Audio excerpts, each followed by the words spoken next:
네, 일주일 만에 뵈니까 더 반갑고 또 감사한 것 같습니다. 네, 우리 이 시간 함께 주기도문 하심으로 오늘 예배를 시작하도록 하겠습니다. 하늘에 계신 우리 아버지여, 이름이 거룩히 여김을 받으시오며 나라가 임하시오며 뜻이 하늘에서 이루어진 것 같이 땅에서도 이루어지이다. 오늘 우리에게 일용할 양식을 주시옵고 우리가 우리에게 죄 지은 자를 사하여 준 것 같이 우리 죄를 사하여 주시옵고 우리를 시험에 들게 하지 마시옵고 다만 악에서 구하시옵소서.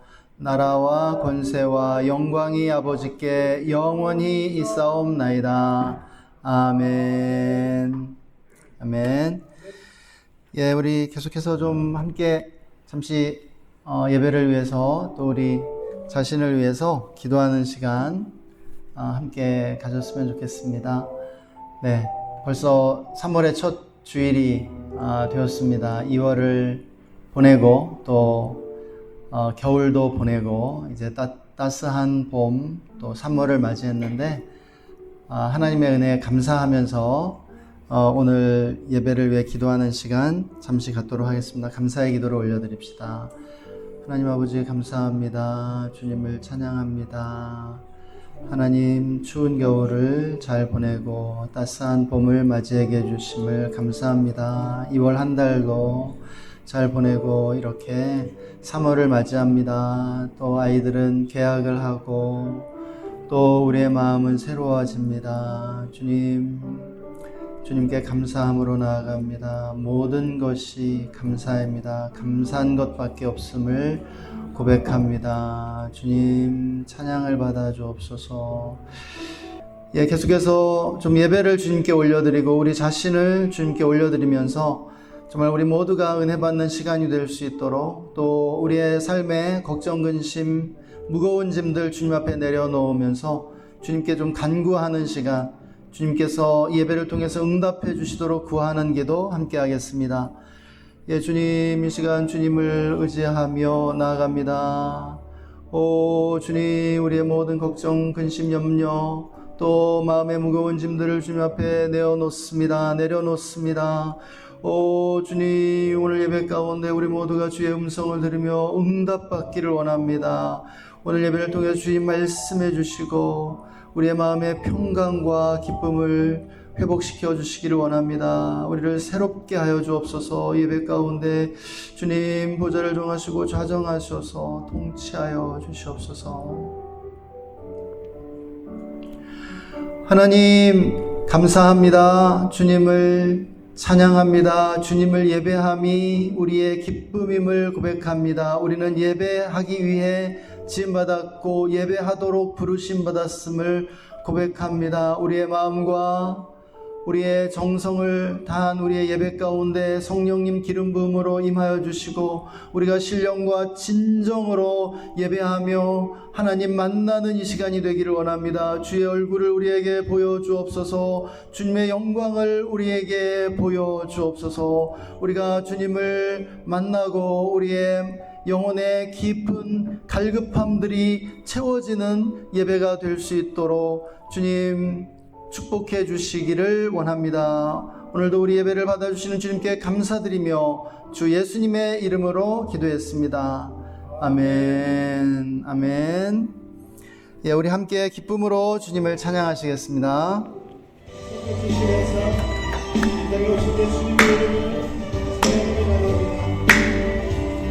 주의 이름 높이며 주의 이름 높이며 주를 찬양하나이다. 나를 구하러 오신 주를 기뻐하나이다.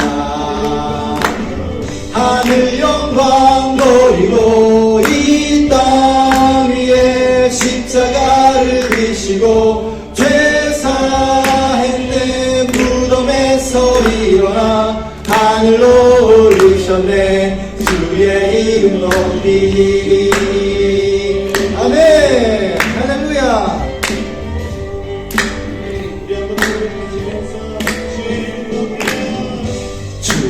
이름 높이며 주를 찬양하나이다. 나를 구하러 오신 주를 기뻐하나이다. 하늘 영광 버리고 이 땅 위에 십자가를 지시고 퇴사했네. 무덤에서 일어나 하늘로 오르셨네. 주의 이름 높이. 아멘. 아멘. 주의 이름 높이 원합니다. 주의 이름 높이며 주를 찬양하나이다. 나를 구하러 오신 주를 기뻐하나이다. 하늘 영광 버리고 이 땅 위에 십자가를 지시고 퇴사했네. 무덤에서 일어나 하늘로 올리셨네. 주의 이름 높이. 영광 버리고 이 땅 위에 십자가를 지시고 퇴사했네. 무덤에서 일어나 하늘로 오르셨네. 주의 이름 높이.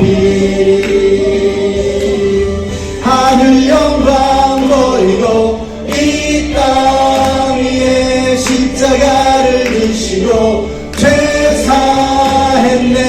무덤에서 일어나 하늘로 오르셨네. 주의 이름 높이.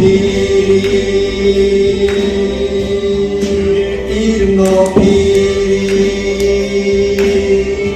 주의 이름 높이. 주의 이름 높이. 아멘. 우리 주님의 이름에 박수를 올려드리겠습니다.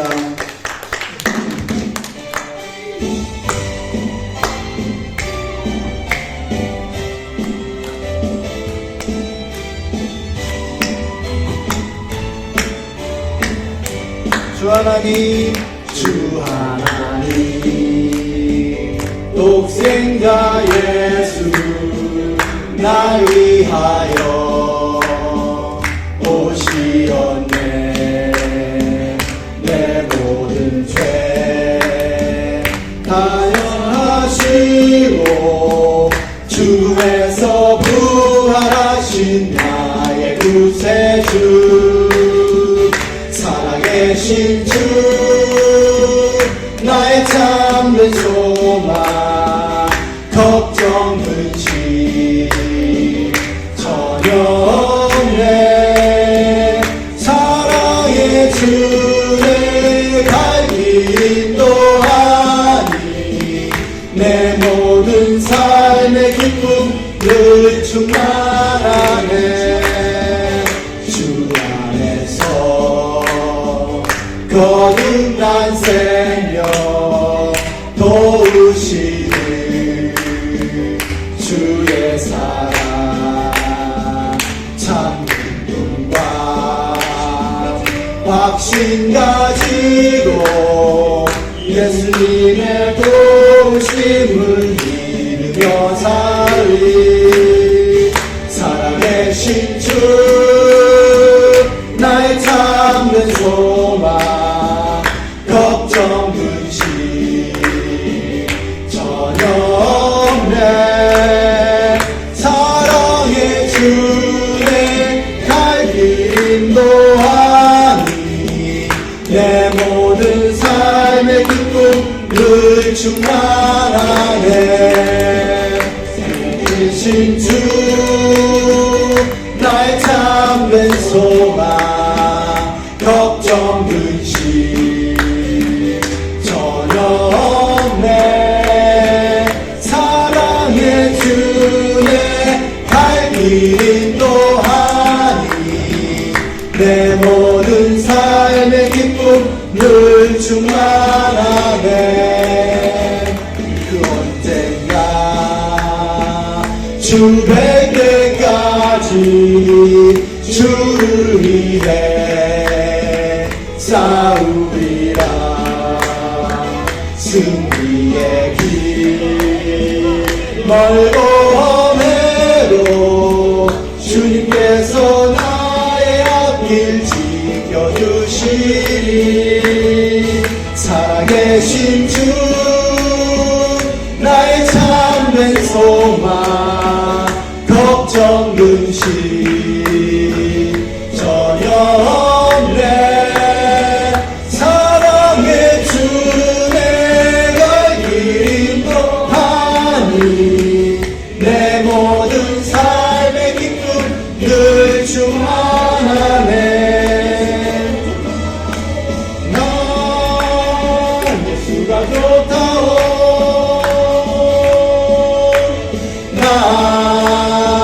예수가 좋다오. 주를 사랑한다던 베드로 고백처럼 난 예수를 사랑한다오. 많은 사람은 참된 진리를 모른 채 주님 곁을 떠나갔지만 만난 주님은 참 사랑이었고 진리였고 소망이었어. 아멘. 난 예수가 좋다오. 난 예수가 좋다오.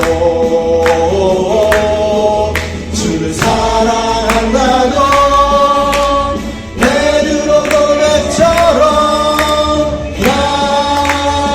예수를 사랑한다고. 무거운 짐진 자 다 내게로 오라. 내가 너를 쉬게 하리라. 이만이 생명의 길 참 복된 길이라 주상 내게 들려주셨소. 아멘. 아멘. 난 예수가 좋다오. 난 예수가 좋다오. 주 사랑한다던 베드로 고백처럼 난 예수를 사랑한다오. 예수가 좋다오. 난 예수가 좋다오. 주를 사랑한다던 베드로 고백처럼 난 예수를 사랑한다오. 난 예수가 좋다오.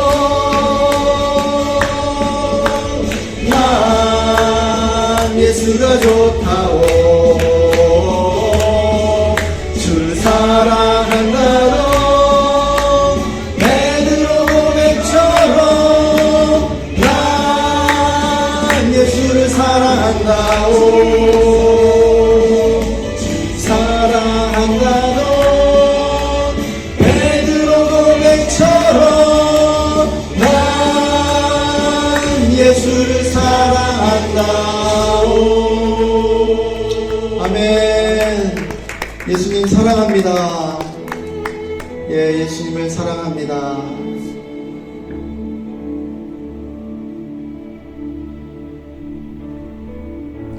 내 구주 예수님 주 같은 분은 없네. 내 평생에 찬양하리 놀라운 주의 사랑을.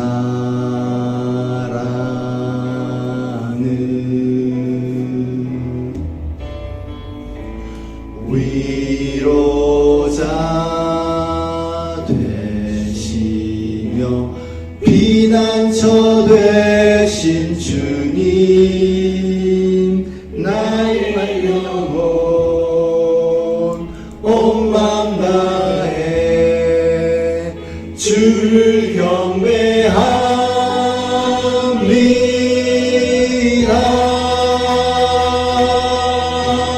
온 땅이여 주님께 외쳐라. 능력과 위엄의 왕 되신 주 땅과 바다 소리쳐 주의 이름을 높이리. 주 행한 일 기뻐 노래하며 영원히 주님을 사랑하리라. 신실하신 주의 약속 나 받았네.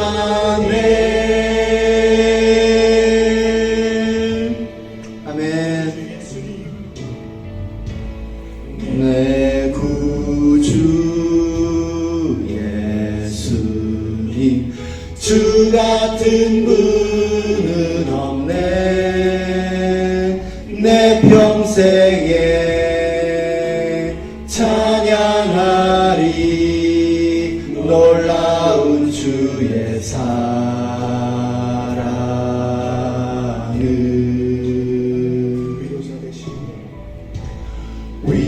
위로자 되시며 피난처 되신 주님 나의 마음 온 맘 다해 주를 경배합니다.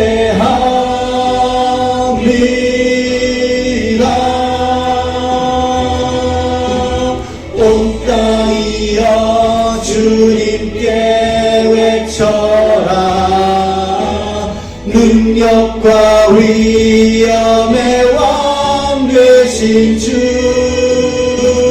땅과 바다 소리쳐 주의 이름을 높이리. 주 행한 일 기뻐 노래하며 영원히 주님을 사랑하리라. 신실하신 주의 약속 나 받았네.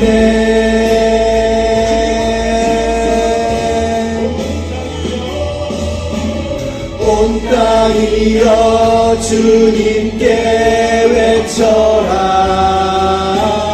능력과 위엄의 왕 되신 주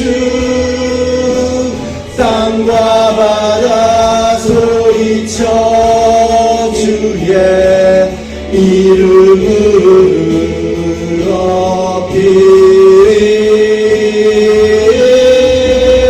주 행한 일 기뻐 노래하며 영원히 주님을 사랑하리라. 신실하신 주의 약속 나 받았네. 하나님, 오늘도 우리의 찬양을 기쁘게 받아주심을 감사합니다. 주님, 함께 예배하는 우리 모든 성도님들을 축복해 주시고 놀라운 은혜를 더하여 주옵소서.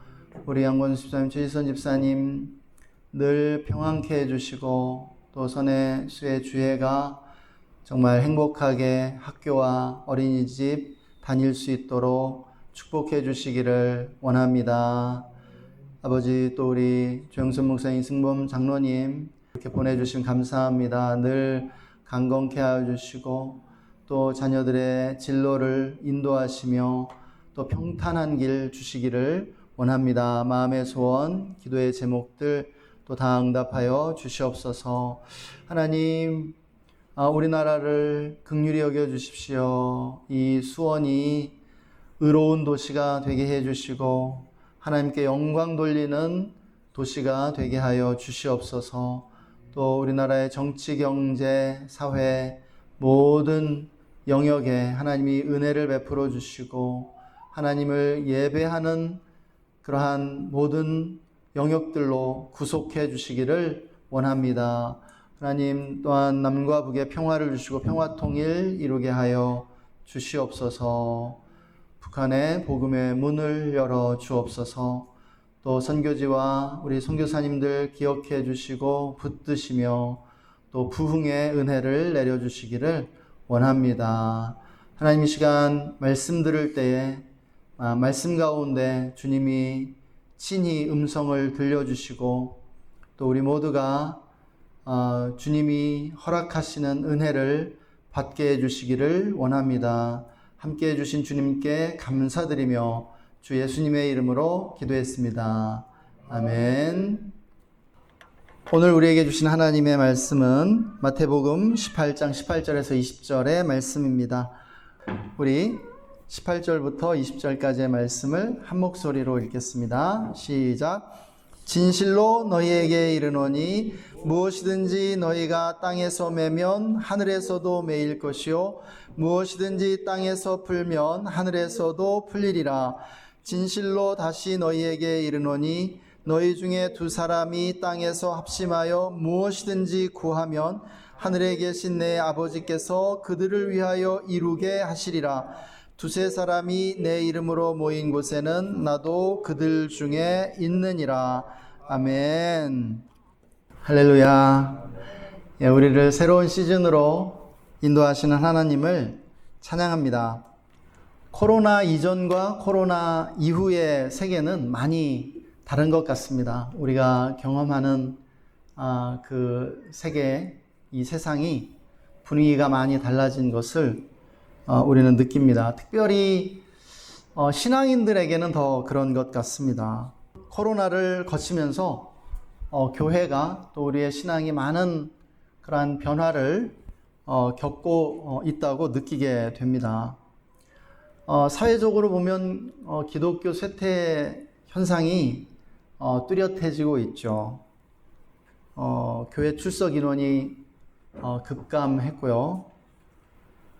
또 한 가지는 또 신천지 이단과 같은 그러한 이단들의 활동과 또 일부 그 목사님들의 어떤 그러한 정치 참여 또 이런 교회의 그 정치화 현상으로 인해서 기독교에 대한 그런 부정적 인식이 높아지고 있는 것 같습니다. 그런데 이렇게 기독교가 침체하는 이러한 흐름이 형성된 그런 사회적인 그런 배경이 있죠.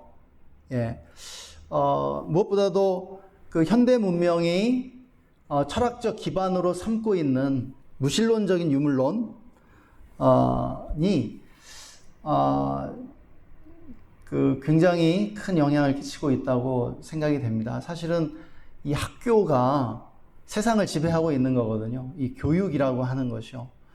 이 관념이 세상을 지배하고 있는데 관념을 생산하고 있는 대학교 그리고 그 관념을 가르치고 있는 이 학교가 그 모든 학문의 어떤 그러한 기초를 무신론적인 유물론에 두게 되면서 사실 우리 모두가 직간접적으로 영향을 받고 있는 것이죠. 그래서 뭐 학교에서든 직장에서든 사회 어디에서든지 종교 얘기를 하면은 불편해집니다.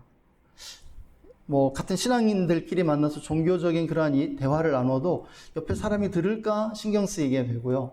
특히 안 믿는 사람에게 어떤 이러한 종교적인 신앙적인 이야기를 하는 것이 그 사람을 불편하게 하는 그리고 나도 어색해지는 것들을 느끼게 되는 거죠. 그건 뭐냐면은 이 시대의 어떤 철학적 기반이 무신론적인 유물론에 기초를 두고 있기 때문에 우리 모두가 사실은 영향을 받고 있다라는 것입니다. 그런데 이 무신론적인 유물론은 하나님과 영혼을 부정하고 있죠. 그리고 종교를 어떤 구시대의 유물 정도로 평가절하하고요.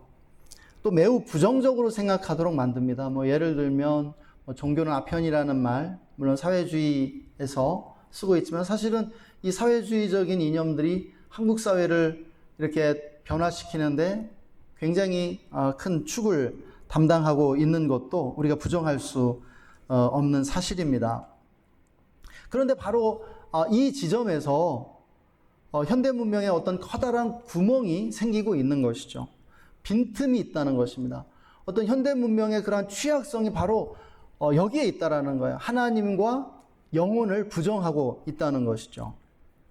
하나님과 성경을 사회의 중심에서 밀어낼 때, 그리고 인간의 이 사고의 중심에서 밀어낼 때 커다란 진공 상태가 생긴다라는 것입니다. 그런데요, 자연은 진공 상태를 견디지 못해요. 진공이 발생하는 순간 무엇인가 다른 것들을 끌어당기게 되어 있다는 것이죠. 그래서 이 진공 상태를 채우게 되는 것들이 무엇이냐면 샤머니즘과 악마 숭배와 같은 것들임을 우리는 보게 돼요.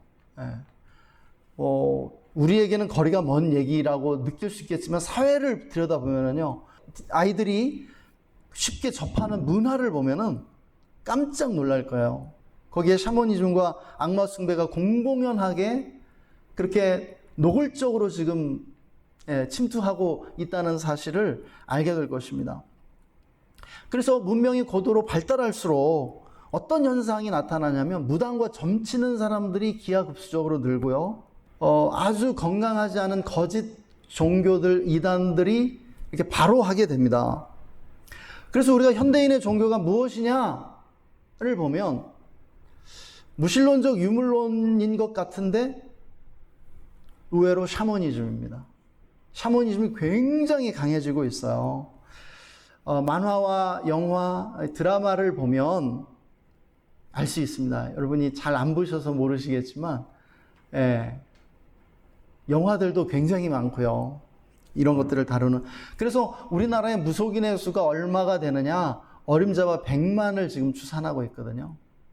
개업한 사람은 조금 적지만, 왜냐면 다 개업한다고 다 잘 되지 않으니까, 폐업한 사람들까지 다 하면은 100만이라는 거예요. 어마어마한 숫자죠. 여기에 더해서 지금 어떤 청년층의 그런 문화 속에 독버섯처럼 지금 피어나고 있는 그런 악마 숭배 문화라든지 이런 거짓 영성, 이런 사이비들이 자라나고 있습니다. 그래서 이것을 우리가 정리해보면 우리에게 다가오는 세상은 기독교 신앙이 침체되는 반면에 무신론적인 유물론과 또 샤머니즘, 악마 숭배가 대두하는 세상이라고 우리가 정리해 볼 수 있을 것입니다. 이러한 세상에서 교회가 무엇인가 해야 되죠. 대응해 나가야 됩니다. 우리들이 그냥 손 놓고 있을 수만은 없다라는 것입니다.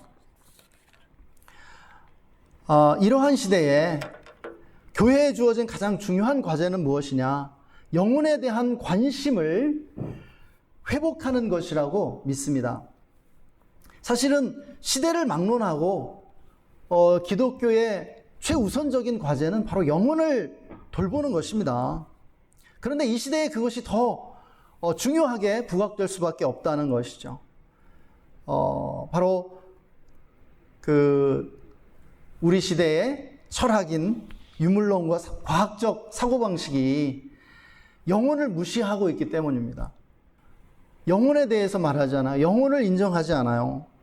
그런데 앞서 말씀드린 것처럼 이렇게 무신론적인 유물론이 지배적인 사회가 될수록 영적인 것에 치우친, 아주 영으로만 이렇게 세상을 보고 그리고 이렇게 해석하는 샤머니즘, 그리고 힌두교와 같은 이러한 거짓 종교들이 번성하게 된다는 것입니다.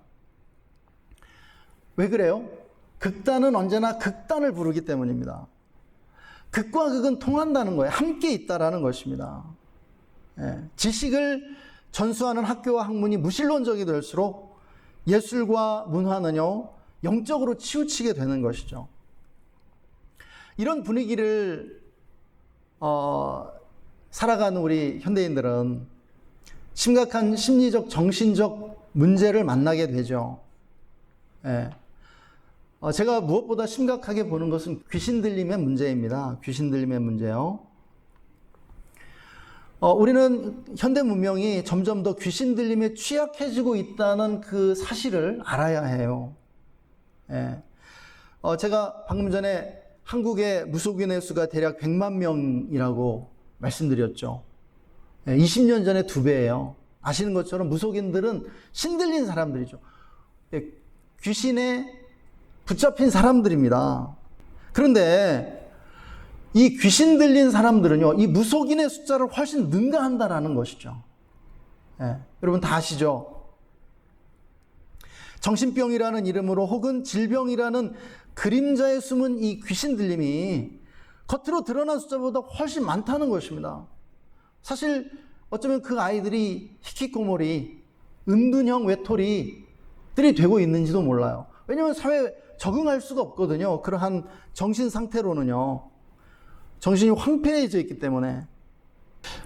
이와는 별개로 또 이 무신론적인 사회에서 점점 사람들에게 각광을 받는 분야가 심리학과 상담학 그리고 정신의학입니다.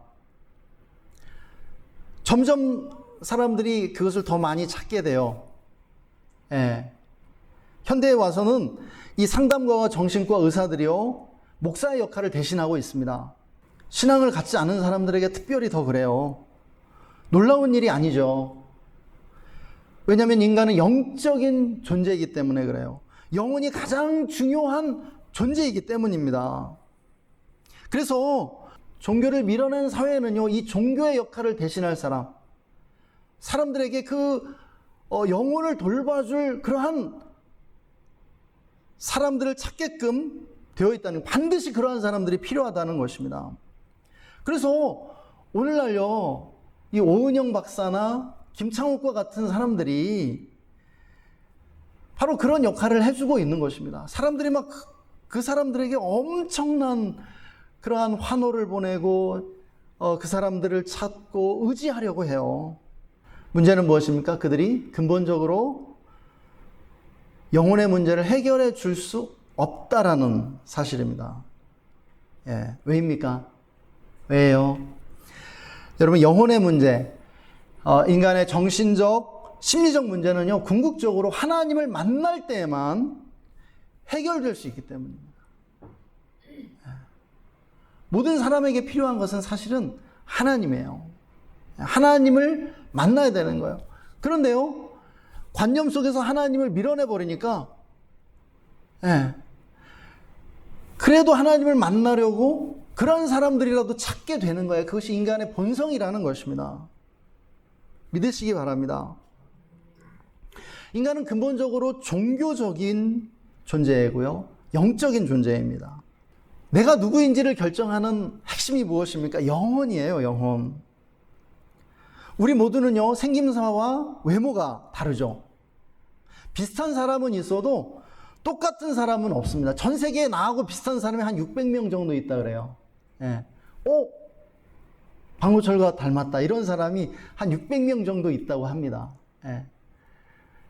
여러분도 그런 누구랑 닮았어 이런 이야기 들어보셨을 거예요. 깜짝 놀랐다고 그렇게 하실 텐데, 그렇지만 똑같은 사람 없어요. 일란성 쌍둥이도 다릅니다. 사실은 깊이 들여다보면 무엇인가 다르게 되어 있어요. 그러니까 구별하잖아요. 분별하잖아요. 부모들은 알잖아요. 그렇죠? 그런데 이와 동일하게 각 사람의 영혼도 유일하고 고유한 영혼입니다. 다 다릅니다. 그리고 그 영혼이 그 사람의 개성과 독특함과 아름다움을 결정한다는 것이죠. 존재의 핵심을 이루는 것이 바로 이 영혼입니다. 그런데요, 이 영혼이 단순하지가 않아요. 이 영혼이 작은 게 아닙니다. 우리 육체에 그렇게 있다고 그래서, 우리 육체 안에 우리 영혼이 담겨 있다고 그래서 영혼이 나 정도로 작다고 생각하면 안 돼요. 이 영혼이 얼마나 광대한지는 하나님만이 아시는 것 같습니다. 어느 누구도 이 영혼의 위대함과 또 이 광대함을 잘 알지 못한다라는 것이죠. 복음서에 군대 귀신 들린 사람의 이야기가 나옵니다. 예수님께서 그 군대 귀신을 쫓아내 주시고 그 사람을 해방해 주시는데요. 여러분, 영혼이 얼마나 광대하기에 이 군대 귀신이 들어갔느냐라는 거예요. 여기서 군대라는 단어는 6,000명을 기본 단위로 하는 로마의 군단을 의미하는 단어입니다. 원어에서도 레기온이거든요. 여러분, 인간 영혼이 얼마나 광대하게 수천의 귀신들이 들어가 거할 수 있었을까요? 그런데 중요한 것은요, 그 귀신들이 그 사람의 영혼의 핵심부까지는 점령하지 못했어요. 들어가지 못했어요. 우리가 그것을 어떻게 알 수 있냐면 주님이 군대 귀신을 쫓아내셨다는 그 사실에서 알 수 있습니다. 제가 지난번에 우리 목사님 만나서도 개인적으로 만나서 우리 함께 대화 나눌 때 그러한 얘기 했죠. 사람의 자아가 정말 너무 큰 것 같다고, 히말라야 산맥인 것 같다고 그렇게 말씀드렸는데요. 네. 제가 최근에 다시 읽기 시작한 책이 이제 아빌라의 테레사라는 사람이 500년 전에 쓴 그 내면의 성이라는 책입니다. 그 성에서요, 아빌라의 테레사는요, 인간 영혼을 아주 거대한 여러 겹으로 이루어진 그러한 성으로 보고 있어요. 영혼이 성이라는 거예요. 큰 성이라는 것이에요. 그런데요, 저는 소우주라고 봅니다. 소우주. 예. 우리 모두는 평생 뭘 하는 거냐면 나의 영혼을 이렇게 탐험하는 여정을 하고 있는 것입니다. 그래서 우리 가운데 어느 누구도 자기 자신을 완벽하게 이해하는 사람이 없어요. 10대 때 알던 내가 지금의 내가 아닙니다. 20대 때 알던 내가 30대 때는 완전히 달라져요. 우리는요, 내 안에 있는 아주 일부분만을 보고 사는 것입니다. 코끼리 다리를 만지는 것처럼요. 그래서 서로의 배우자를 완벽하게 이해하는 사람이 없어요. 이해받지 못한다고 느끼거든요. 저 사람이 진짜 내가 접근할 수 없는 아주 철옹성 같은 그러한 그 성체에 둘러싸인 고독한 섬처럼 도달할 수 없는 그런 어떤 존재가 아닐까? 이렇게 생각하기도 하는 거예요. 많은 부부들이, 제 얘기가 아니라 그렇게 한다는 폴 트루니의 책을 읽어봐도요. 여러분, 이 시대에 우리는 영혼에 대한 관심을 일깨워야 하고요, 돌봐야 합니다. 그것이 교회의 사명이고 또 여러분이 교회에 와서 해야 할 일이에요. 교회에 와서 예배를 드리는 건 뭐냐면, 또 우리가 교회로서 존재하는 것은 무엇이냐면 바로 이 영혼을 돌보는 그 일을 하고 있는 거예요. 그리고 서로의 영혼을 돌봐주는 것입니다. 오늘 본문은 교회에 대한 가장 정확한 정의를 담고 있습니다. 영혼을 돌봐야 할 교회가 어떤 교회인가? 영혼을 돌볼 수 있는 교회가 어떤 교회인가? 주님이 지금 가르쳐주고 계신 것이죠. 예수님을 주님으로 고백하는 두세 사람의 모임이 바로 교회라는 것이에요. 여기에는 건물도 없고요, 전임 사역자도 없습니다. 믿음이라는 공통 분모밖에 없어요. 이 말씀 속에서 주님이 분명하게 말씀하시잖아요. 그런데요, 이 모임 속에 살아계신 예수님이 임재하신다라고 말씀합니다. 무슨 말이냐면 우리 믿는 두세 사람이 모일 때 살아계신 예수님의 생명이 교회 안에 주어진다라는 거예요. 그러니까 교회가 살아있는 생물이라는 것입니다. 생명체가 된다라는 것이에요. 살아계신 예수님의 화신이라는 것이죠. 말할 것도 없이 교회는 원래가 유기적입니다. 유기적이라는 말, 우리가 생물을 배우신 분들은 다 알죠. 살아있는 생물이라는 뜻입니다. 유기체는요, 살아있다는 뜻이고요, 무기체는 죽어있다라는 것입니다. 교회는 단순히 사람들의 어떤 집합체가 아니라 살아계신 예수님이 임재하신 독립된 생명체라고 오늘 말씀은 가르쳐줍니다. 그런데 이와 같은 유기체에는 분명한 특징이 있습니다. 살아있는 생물에게는 특징이 있죠. 뭐냐면 먼저는 변화된 환경에 대한 적응력이 탁월하다라는 것이에요. 환경에 적응해야만 생존할 수 있습니다. 그것이 유기체의 특징입니다. 그런데 적응만 하는 것이 아니라 환경에 저항하기도 합니다. 환경을 변화시킨다라는 거예요. 유기체의 생존에 불리한 환경에 저항함으로써 환경을 변화시키고 창조하는 것이죠. 적응과 저항, 이 두 가지가 유기체의 특징입니다. 그러므로 유기체인 교회는요, 변화하는 세상 속에서 적응하면서도 또 동시에 저항해야 합니다. 그것을 통해 우리가 사는 이 세상 속에 살아계신 예수 그리스도의 나라, 그 천국을 이룰 수 있는 것이죠. 그런데 오늘날 교회는 어떻습니까? 이런 유기체로서의 특징을 점점 더 상실해 가고 있는 것을 보게 됩니다. 교회가 죽은 건물과 제도와 동일시되고 있는 것이죠. 성경에서 교회를 구성하는 3요소는요, 딱 3가지입니다. 말씀, 기도, 교제예요, 교제. 말씀과 기도와 교제. 교회를 구성하는 이 3요소 외에 다른 것이 없습니다. 예. 우리가 초대교회를 보면은 전임사역자도 없었고요. 또 건물도 없었습니다. 그렇지만 교회였죠. 가장 강력한 교회였습니다. 그런데 어느 순간부터 여기에 건물이 추가돼요. 그리고 안수받은 목사가 추가되고요. 또 어떤 계급 질서가 추가됩니다. 말씀, 기도, 교제가 본질적 요소인데 비본질적인 요소들, 전임사역자, 또 어떤 건물, 이런 것들이 추가되는 것이죠. 이것을 우리는 교회의 제도화라고 합니다.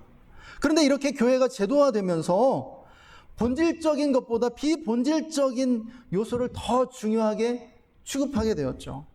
그것이 오늘날 신학입니다. 예. 교회를 개척하려면 어떻게 해야 됩니까? A부터 하면은 건물부터 시작이 돼요.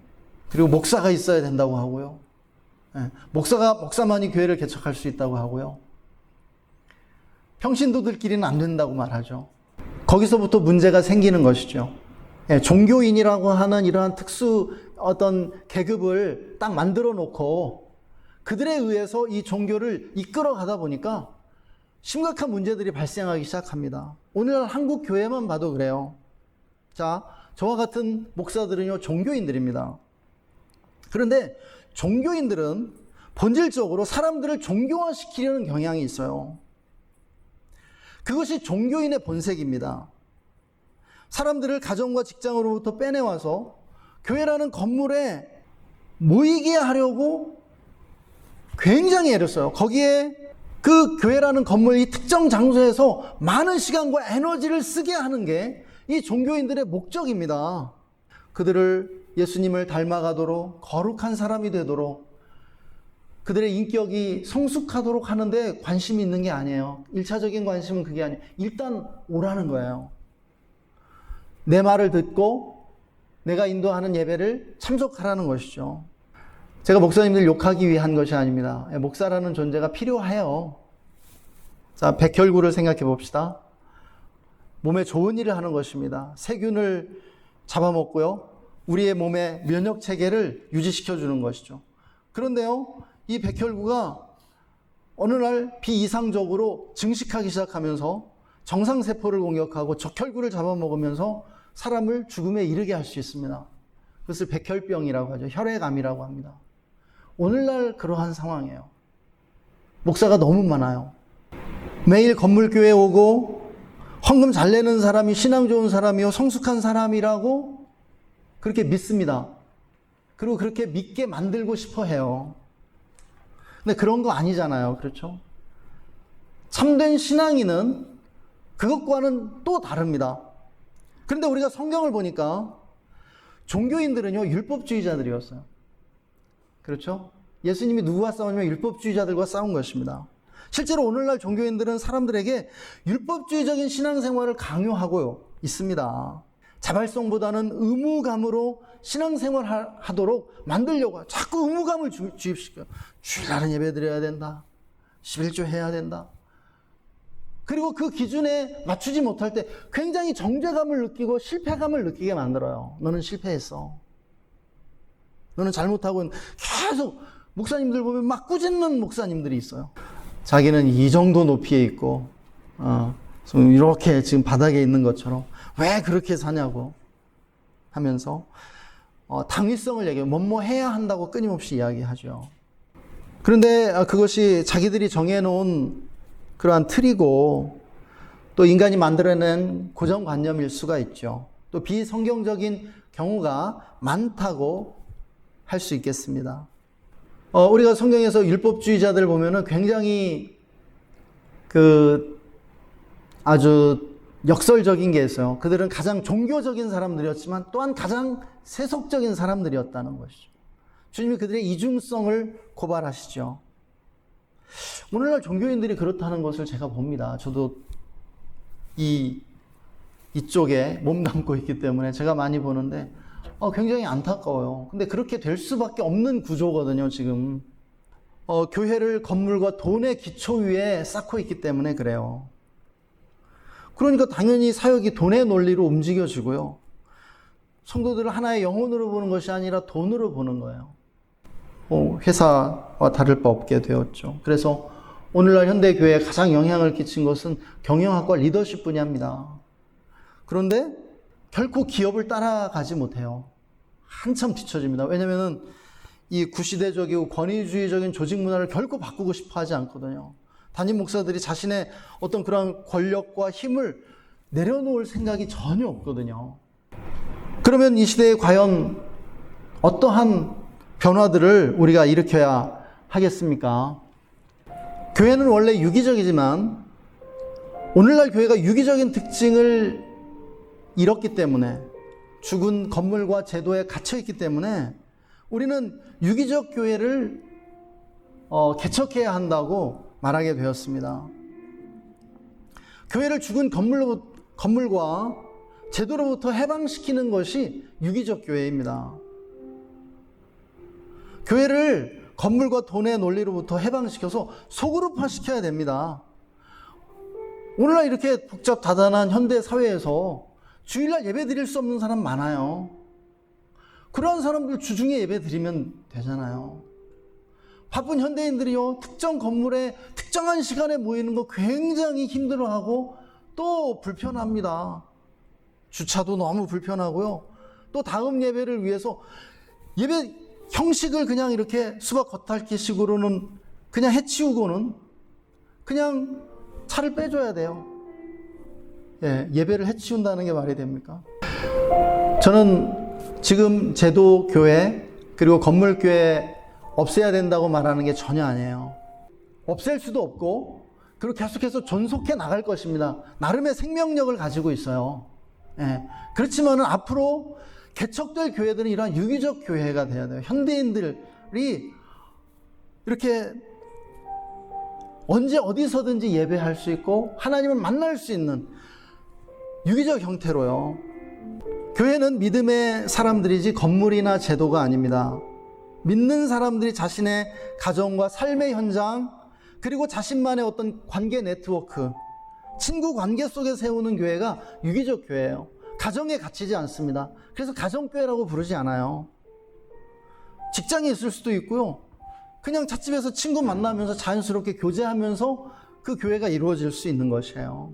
왜 꼭 목사가 있어야 예배가 됩니까? 내가 말씀 묵상해서 나눠도 좋은 설교가 될 수 있다고 저는 믿습니다. 같이 성경 보면 되잖아요. 오늘날 현대인들에게 가정을 지키는 것이 지금 얼마나 심각한 문제입니까? 가정이 너무 많이 무너지잖아요. 그 가정을 세우고 또 그 가정을 지키는데 목숨을 걸어야 돼요. 그럼 안 믿는 배우자 만난 사람이 주일날 배우자하고 놀러 가야죠. 배우자와 함께 많은 시간을 보내면서 가능하면 나를 통해서 예수님 만날 수 있도록, 그리고 또 나만의 시간에 또 예배 드릴 수도 있고요. 오늘 본문에서 교회의 기본 단위는 두세 사람입니다. 두세 사람이면 교회가 개척돼요. 그렇다면 우리 안관수 집사님 가정도 이미 교회죠.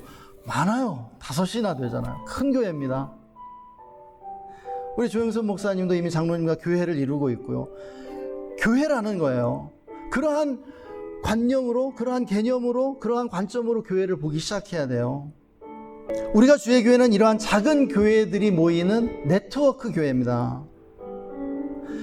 그리고 이 유기적 교회들, 이 작은 교회들을 개척하고 지원하기 위해 그 교회들이 세워질 수 있도록 개척된 교회죠. 그것이 우리가 주의 교회입니다. 그리고 우리가 주의 교회는요, 한 사람이 여러 개의 유기적 교회들을 개척하고 또는 소속되는 것을 지지하고 또 격려합니다. 예. 우리는 멀티 멤버십을 가져야 돼요. 나의 교제권이 하나만 있지 않잖아요. 나의 교제권이 많다란 말이죠. 저를 예로 들어보면은 저에게는 가정의 교회가 있고요. 또 우리가 주의 교회도 있습니다. 또 제가 치매가 있으신 어머니 때문에 주중에 3일 정도 서울에 가 있어요. 그럼 어머니가 주간보호센터에서 오시면은요, 예배를 드립니다. 주일날 저희 교회 못 오시니까 제가 예배를 간단하게 드려요. 같이 성경을 읽고요. 이렇게 모니터 화면 틀어놓고 이렇게 그 드라마 바이블 틀어놓고 이렇게 같이 성경을 읽고 제가 함께 기도하고요. 네. 어머니와 저의 교회가 세워졌어요. 어머니 살아계실 동안. 또 다음 달에는 아버님 일주기가 있어서 가족들이 모이게 됩니다. 그럼 가족들이 모여서 예배를 드릴 거예요. 1년에 한두 차례 모이는 가족 교회가 세워지는 것이죠. 왜 꼭 매주 모여야 돼요? 한 달에 한 번 모일 수도 있잖아요. 전통요리학원 우리 원장님과 사업장을 방문해서 우리 장도락 카페에서 일하시는 분과 이렇게 셋이서 모이기로 했어요. 한 달에 한 번 모이는 교회가 있는 것이죠. 그런데요, 더 많이 개척해야 됩니다. 더 많이 개척하고 더 많이 이러한 모임들을 만들어야 돼요. 저는 주일날 12시에 인계동에서 모이는 이 교회만을 키워나가는 것이 주님의 부르심이라고 생각지 않습니다. 일부인 것이고요. 더 많이 개척해 나가야 돼요. 저는 여러분도 그렇게 하셨으면 좋겠습니다. 본질은 믿음이고 믿음의 공동체입니다. 저는 우리 안관수 집사님 가정도 한 달에 한 번 정도는 정말 가족끼리만 한번 예배 드려보셨으면 좋겠어요. 여기 안 나오셔도 돼요. 여행도 가시면 좋겠고요. 아이들과 더 많은 시간을 보냈으면 좋겠어요. 그래야 아이들이 정말 하나님 믿는 건 즐겁고 기쁜 일이구나. 나는 정말 하나님 믿고 싶어. 이렇게 사랑이 많은 이러한 가정을 이루고 싶어. 이런 소망을 갖게 되죠.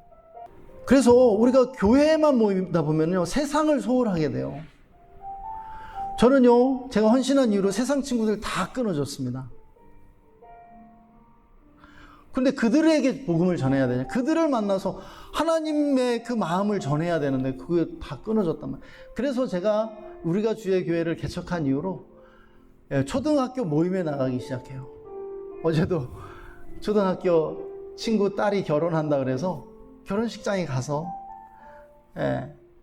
세상 친구들 만났어요. 술을 마시더라고요. 제가 술 마시는 친구들과 함께 교제 나눴습니다.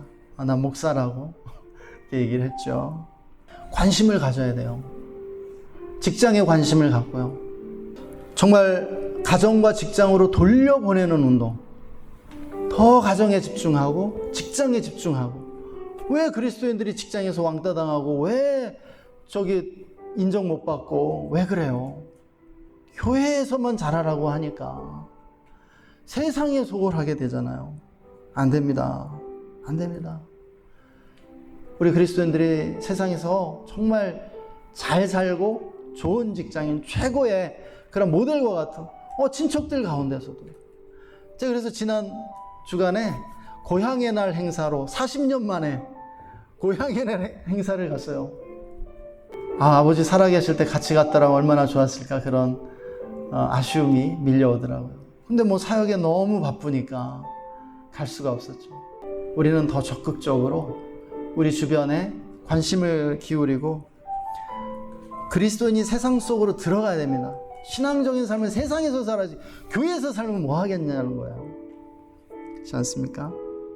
네, 이 시간에 오늘 우리에게 들려주신 하나님의 말씀 묵상하면서 잠시 하나님의 음성 듣는 시간 갖겠습니다. 잠시 기도합시다.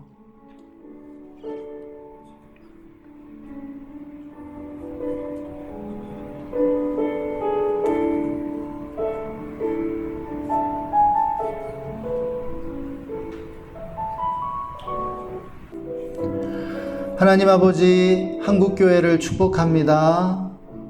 한국의 대형교회들을 축복합니다. 하나님, 이 시간 간구합니다. 유기적 교회 운동에 기름 부어 주십시오.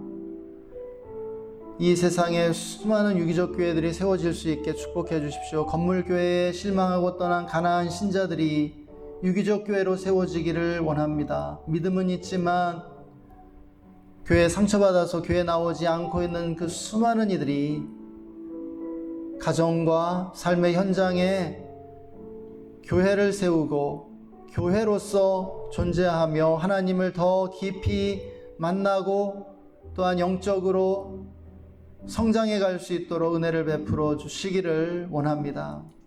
하나님, 가난한 교인들에게 이 유기적 교회가 필요합니다.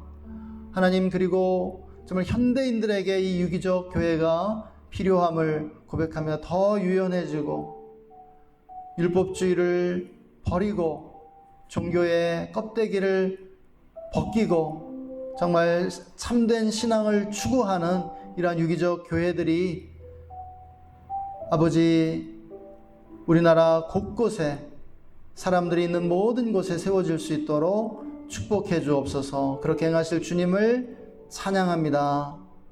주님께 감사를 드립니다.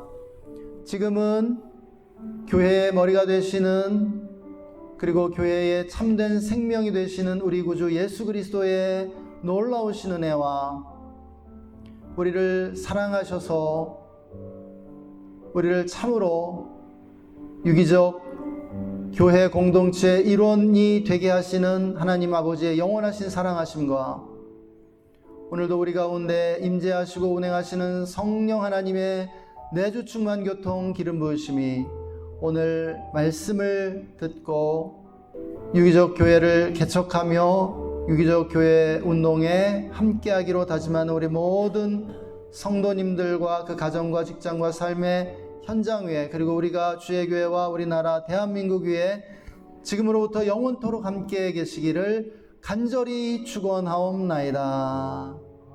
아멘.